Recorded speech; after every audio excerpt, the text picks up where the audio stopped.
태풍 흰남노가 남긴 비극, 포항 아파트 지하 주차장 침수 현장에서 2명이 극적으로 구조됐지만 이게 마지막이었습니다. 7명의 시민들이 결국 숨진 채 발견됐습니다. 수색을 해보니까 실종 명단에 없던 2명을 더 발견했습니다. 소방당국은 혹시 모를 추가 실종자가 있는지 수색 작업을 이어가고 있습니다. 현장 취재 기자부터 연결하겠습니다.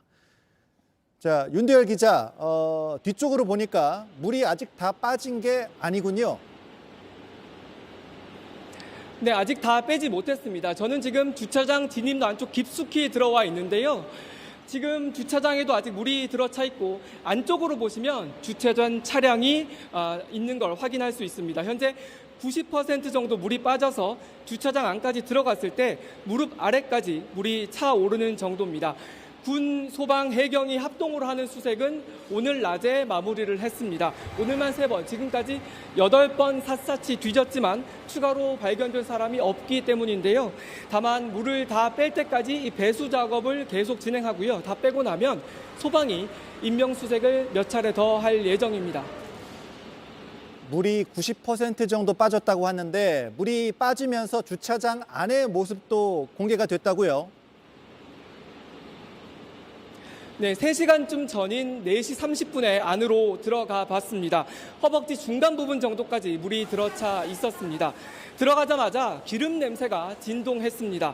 차가 여기저기 뒤엉켜 있고 중간중간에 신발과 인형이 둥둥 떠 있기도 했습니다. 하얀 벽 높은 곳까지 층층이 물때가 꼈습니다. 수면이 내려갈 때마다 낀 겁니다. 바닥에 진흙이 잔뜩 쌓여 있을 것으로 예상했지만 손으로 바닥을 긁어보니 주차장 표면이 그대로 느껴졌습니다.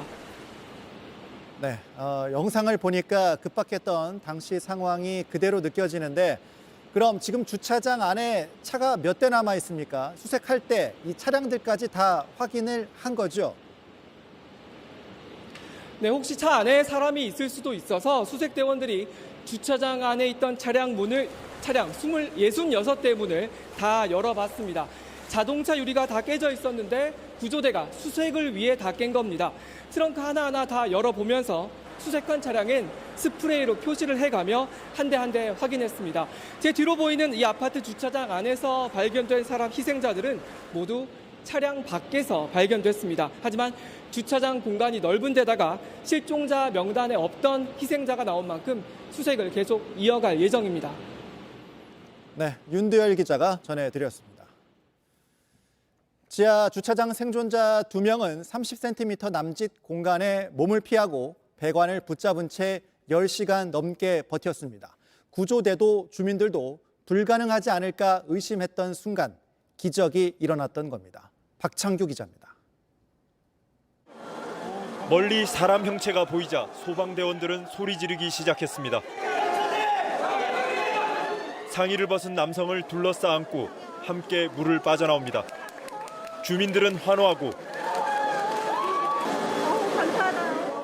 13시간 만에야 바닥을 밟은 남성은 꾸벅 인사합니다. 어제 새벽 6시 반쯤 지하 주차장에 고립됐다가 오후 8시 15분 구조된 39살 남성 전모 씨입니다. 전 씨는 아이들을 생각하면서 버텼다고 말했습니다. 그리고 1시간 반 뒤인 오후 9시 40분쯤 또 사람 모습이 보입니다. 구조대원이 안고 나오는 여성, 눈을 감고 큰 숨을 쉽니다. 두 번째 생존자, 52살 김모 씨입니다. 박수가 터져 나오는 순간 김 씨는 크게 울었습니다. 둘 다 물이 가득 찬 주차장에서 10시간 넘게 버텼습니다. 전 씨는 주차장 출구 근처에서 발견됐고 김 씨는 주차장 안쪽 깊이 들어간 곳에서 구조됐습니다. 물은 천장까지 차올랐지만 한 뼘 남짓 공간을 남겼습니다. 이후 조금씩 물이 빠지면서 30cm 정도 공간이 나오는 곳도 있었습니다. 이 30cm가 사람을 살렸습니다. 전 씨는 오수 배관에 매달려 얼굴만 내민 채 구조를 기다렸습니다. 김 씨는 주차장 배관이 작은 공간에 엎드려 있었습니다. 병원에 도착하는 순간 구급대원들은 저체온증을 호소하는 김 씨를 이불로 덮었습니다. 그래도 울음소리가 들렸습니다. 그만큼 힘들고 무서운 시간이었습니다. 김 씨는 아직 아무 말도 남기지 않았습니다. JTBC 박창규입니다.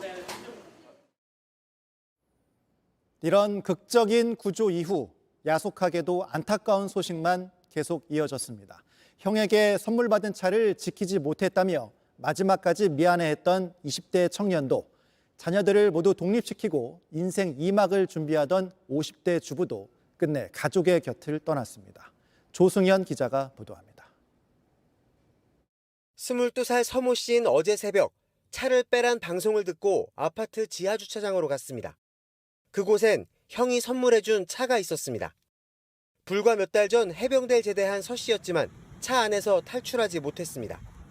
서 씨는 마지막 순간 형에게 전화를 걸었습니다. 형아 자네가 지가 굉장히 아끼는 것 같아.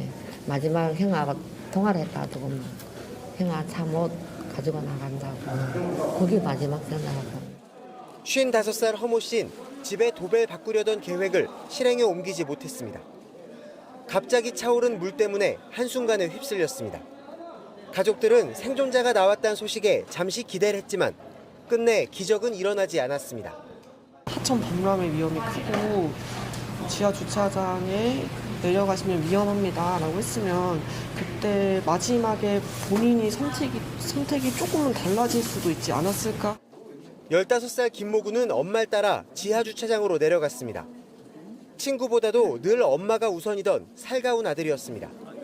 엄만 14시간 만에 기적적으로 살아 돌아왔지만 김군은 그러지 못했습니다. 김군의 단짝 친구는 떠난 친구의 휴대전화에 수십 통의 작별 메시지를 보냈습니다. 매일 하던 말이 괜찮아 너보다 오래 살 거니까 이런 말이 계속 매일 했는데 가버리니까 71살 남편과 65살 아내도 지하 주차장에 함께 내려갔습니다. 금실이 좋았던 부분, 그렇게 한날 한시에 가족들의 곁을 떠났습니다. 물이 많이 찼으면 안 들어가잖아.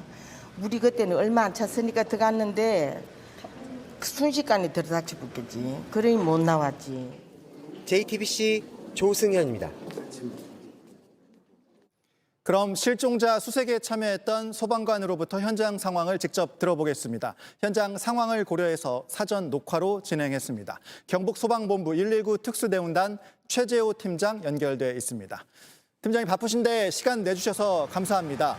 먼저 첫 번째 생존자 구조 상황을 여쭤봐야 될 것 같은데요. 물이 아직 많이 차 있는 상황이었습니다. 어떻게 구조가 이루어졌죠?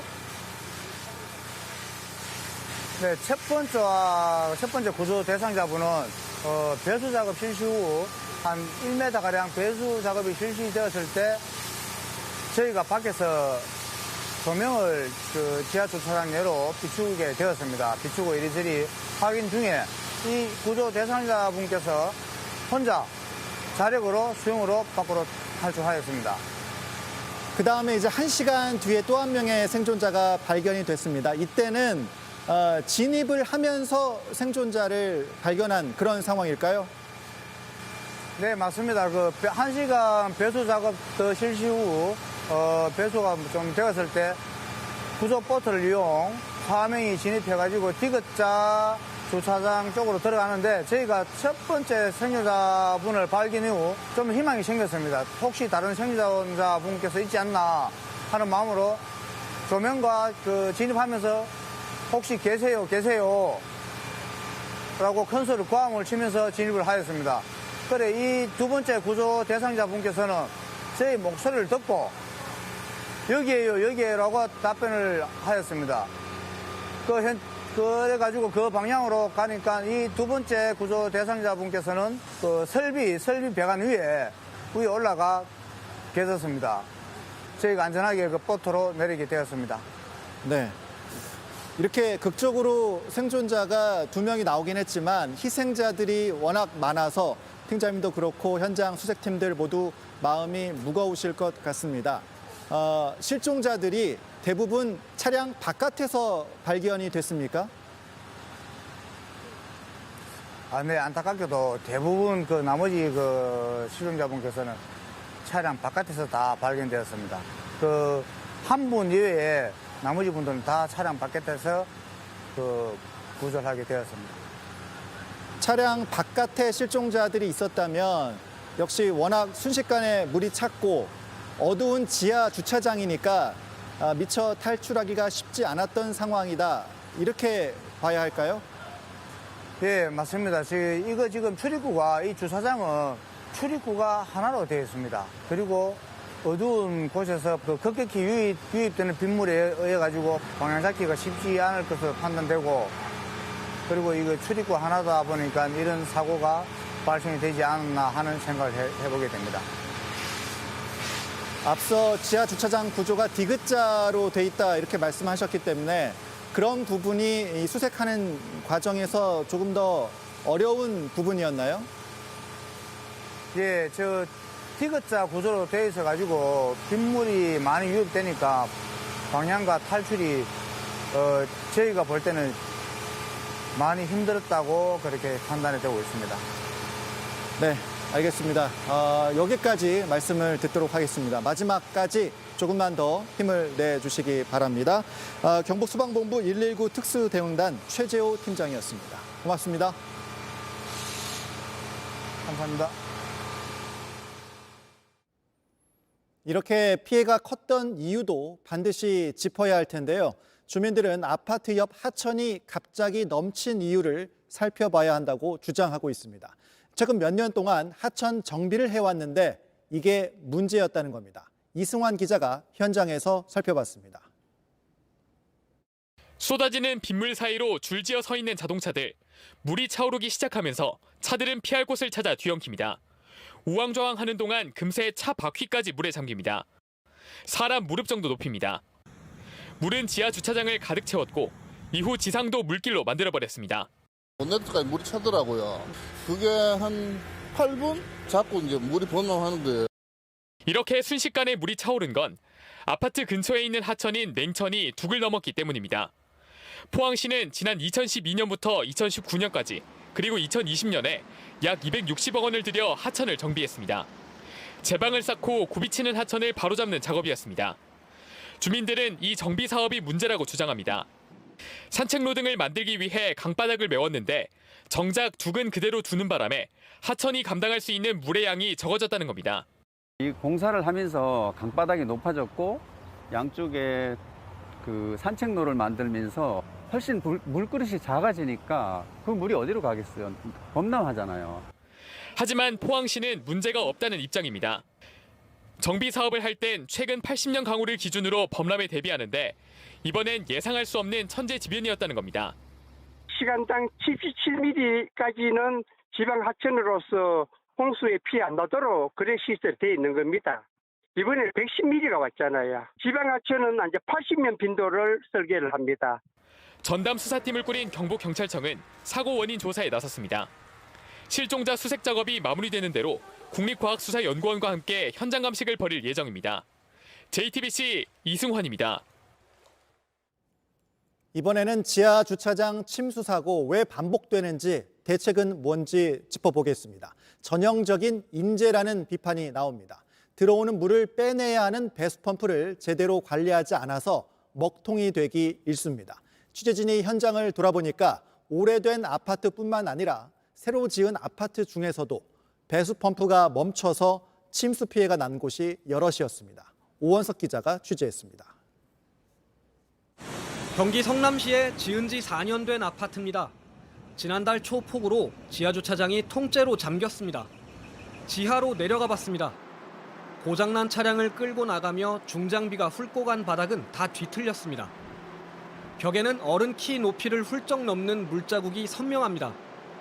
주민들 입장에선 포항 지하주차장 침수 사고가 남일 같지 않습니다. 저희도 그거 차는데 한 15분, 20분 만에 다 찼거든요.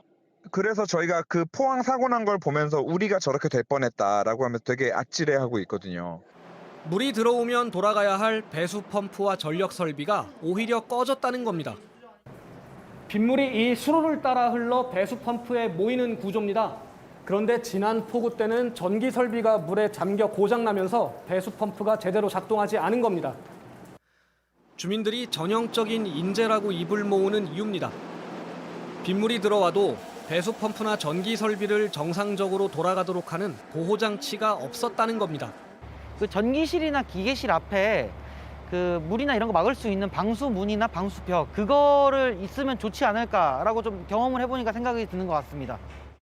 서울 송파구의 한 대단지 아파트도 입주한 지 6개월밖에 되지 않았는데 지난 7월 지하주차장에 물이 들어와서 입주민들의 공분을 샀습니다. 이곳 역시 배수 펌프가 작동하지 않은 게 원인이었습니다. 지난달 폭우 때 잠긴 서울 강남 빌딩과 아파트처럼 배수 펌프가 돌아가더라도 펌프 용량이 작아 폭우에 대응 못한 경우도 있습니다. 배수 펌프 관리뿐만 아니라 용량을 늘리는 것도 중요한 과제인 이유입니다. JTBC 오원석입니다. 배수 펌프와 함께 한 가지 장치가 더 필요하다는 지적도 나옵니다. 물이 들어오는 걸 막는 차수막입니다. 노아의 방주처럼 지하 주차장을 지킬 수 있다는 건데요. 하지만 정부 차원의 명확한 지침이 없어서 있어도 그만, 없어도 그만처럼 관리되고 있는 게 현실입니다. 정원석 기자가 취재했습니다.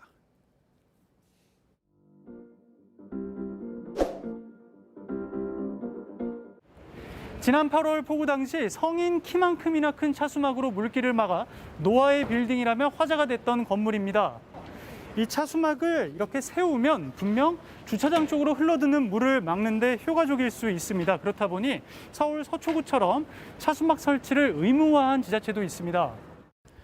차수막은 이 주차장으로 내려가는 길목, 그러니까 경사면이 꺾이는 부분에 설치하게 되는데요.